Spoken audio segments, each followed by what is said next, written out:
Mei Mosi, Mahakama ya Kimataifa ya Usuluhishi wa Michezo CAS ilitoa taarifa ya kufuta na kutoendelea na shauri lililofunguliwa na klabu ya Yanga kuhusu mchezo wake wa mzunguko wa pili wa Ligi Kuu Bara ulioahirishwa dhidi ya Simba Machi 8 mwaka 2025.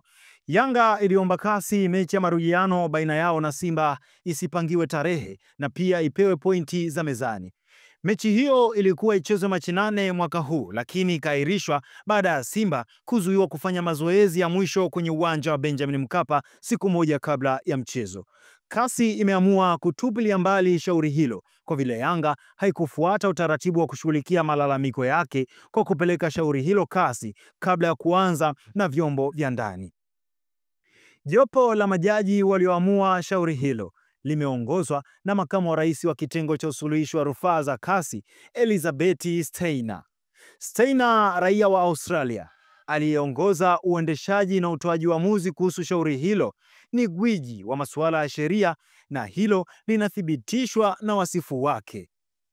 Elizabeth mwenye umri wa miaka 56 alizaliwa Machi 21 mwaka 1956 jijini Vienna, Australia, na ana uwezo mzuri wa kuzungumza lugha za Kijerumani, Kiingereza na Kifaransa. Amewahi kuwa jaji wa Mahakama ya Ulaya na Haki za Binadamu akitumikia kuanzia Novemba mosi mwaka 2001 hadi Oktoba 31 mwaka 2015. Ana shahada ya uzamivu yaani PhD ya masuala ya sheria aliyoipata mwaka 1981, lakini pia anayo nyingine ya usimamizi wa biashara aliyopata mwaka 1985. Elizabeth amekuwa mjumbe wa kamati ya wataalamu wa sheria ya kazi ya chama cha wanasheria wa Vienna na vyama mbalimbali vya wanasheria wa kimataifa. Aliteuliwa kuwa miongoni mwa majaji wa CAS mwaka 2019, mwaka mmoja tangu alipochaguliwa kuwa mwenyekiti wa mfuko wa kimataifa wa wanawake upande wa Australia.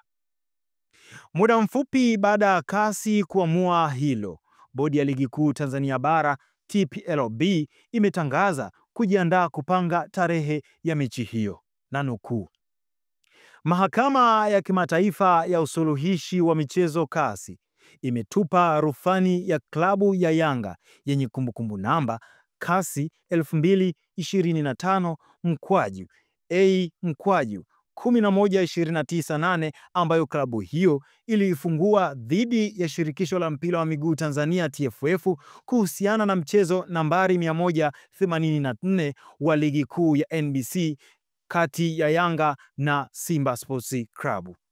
Walalamikiwa wengine katika shauri hilo, ambapo pamoja na mingine, klabu ya Yanga iliomba mechi tajwa hapo juu isipangiwe tarehe mpaka litakapotolewa uamuzi ni Bodi ya Ligi Kuu Tanzania TPLB na klabu ya Simba.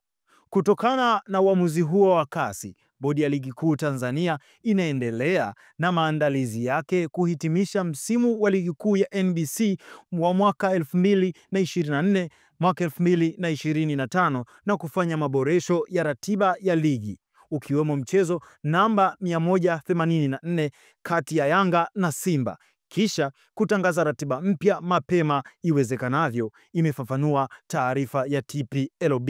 Endelea kufuatilia Mwananchi Digital. Mimi ni Jesse Tunuka wa Mwananchi Digital.